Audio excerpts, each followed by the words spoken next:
একটু ভাইয়ের সাথে কথা বলি। ভাই কেমন আছেন? আসসালামু আলাইকুম, ভালো আছি ভাই। তো ভাই আজকে কত করে কিনতেছেন? আজকে বাজার হলো 1450, মাথা 1400, 1350 বাজার। এই কমার কারণটা কি? তোমার কারণ আমদানি বেশি, ওমরে মার্কেটে কাস্টমার বেচা কিনি নাই। আচ্ছা, আপনারা তো যেহেতু পাইকার কিনে থাকেন, তো আপনাকে বলতে পারেন যে আসলে ইন্ডিয়ার পেঁয়াজ কি ঢুকেছে? না, ইন্ডিয়ান বীজ ঢোকে নাই। আমাদের বাংলাদেশের যে বীজ আছে, এই বীজই তো 8 বাজারে জায়গা হইতেছে না। এই পেঁয়াজি হয় না। এই বীজে জায়গা হইতেছে না, এই বীজ খাওয়ানোর তো লোক নাই। আচ্ছা, এই পেঁয়াজগুলা কি আপনার বিদেশে রপ্তানি হয়? না না, বিদেশে রপ্তানি, বাংলাদেশে তো বাংলাদেশের, বিদেশ থেকে আর আমাদের দেশে আসে, বাংলাদেশে আসে, বিদেশ থেকে আমাদের দেশে আসে। আমাদের দেশে আসে।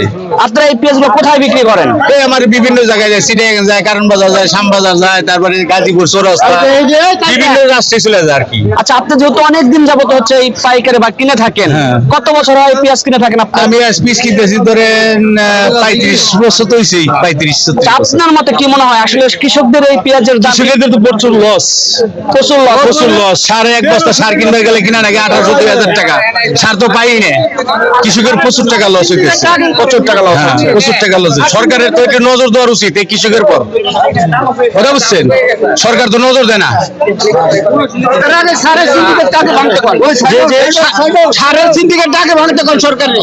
সার আছে না, অনেক প্রচুর সার আছে, কিন্তু সার ডেলারে করে গেলে আমাদের সার নাই। সার খাইতে সার ডেলারে গাড়ি ভাড়া দেয়, ওখান থেকে 300 টাকা 400 টাকা বস্তায় বেশি নিয়ে সার দিয়ে দেয়। ডেলাররা সিন্ডিকেট করে কৃষকরা এত হয়রানি করতে। ভাইজান কেমন আছেন? তো কত মন নিয়ে আসছেন পেঁয়াজ আজকে? 5 মণ নিয়ে আসি। কোথা থেকে আসছেন? লক্ষ্মীপুর। লক্ষ্মীপুর। আজকে কতটা যাচ্ছে বাজার? আজকে 1400, 1450। মানে আজকে পেঁয়াজ কত করে বেচছেন আপনারা? আমি বেশি 1400 টাকা। 1400 টাকা। গত হাটে আনছিলেন কত আড়ে বেছিলাম 1500। 1500-1600। কত মন আনছিলেন আজকে পেঁয়াজ? 4 মণ আনছিলাম। 4 মন আনছিলেন। কোথা থেকে আসছেন আপনি? আমি আনছি শিমুলিয়া, ছোট উত্তরি। ছোট বতনি থেকে। ভাই কত করে বিক্রি করলেন? 750, 75। ভালোটা 1350 টাকা দাম বলতেছে। গত আজ থেকে মন করা 150 টাকা, 200 টাকা। 200 টাকা কম। ভাই কোথা থেকে আসছেন পেঁয়াজ বিক্রি করার জন্য? ফলসাটি। কত মন আনছেন পেঁয়াজ? 10 মণ।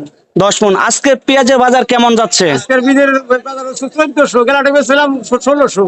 আজকে বাজার হচ্ছে 1400। কৃষক শেষ, কৃষক আর বাঁচতেছে না। কৃষক আর বাঁচতেছে না। রসুন গত গেছে 3000, এখন 2000। কৃষক শেষ। কৃষক বাঁচতে গেলে আসলে কি দরকার? কৃষক বাঁচতে গেলে সারের দাম কমার লাগবো, পিঠের দাম বাড়ার লাগবে, তো কৃষক বাঁচবে।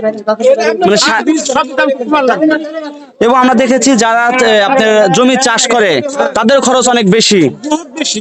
কত করে তাদের এই কামলা খরচ কত? 1000 টাকা। 1000 টাকা কামলা খরচ। সুপ্রিয় দর্শক, আমরা কিন্তু এসে পড়েছি এই বরঙ্গাল হাটে। 17 আগস্ট সোমবার কিন্তু আজকে এই সাপ্তাহিক হাট লেগেছে। আমরা জানি যে এই হাটে হচ্ছে সপ্তাহে 2-3 হাট লাগে, সোমবার এবং হচ্ছে বৃহস্পতিবার।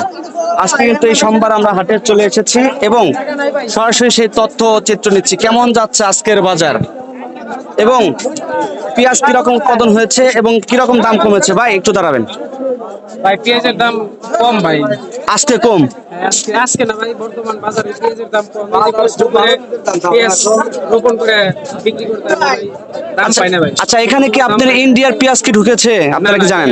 ইন্ডিয়ান পেঁয়াজ ঢুকেছে ভাই, ইন্ডিয়ান পেঁয়াজ ঢাকা ঢুকছে ভাই। ও ঢাকা ঢুকছে বিদায় হচ্ছে আপনার এই প্রত্যন্ত অঞ্চলের পেঁয়াজের দামটা কমে গেছে। পেঁয়াজের দাম নাই, এই দামে কৃষক বাঁচে, কৃষক বাঁচতে পারে কিরকম, মানে কি হলে আর কি? সারের দাম কমান লাগবো, কমান লাগবো, কমাইলে কৃষক বাঁচে।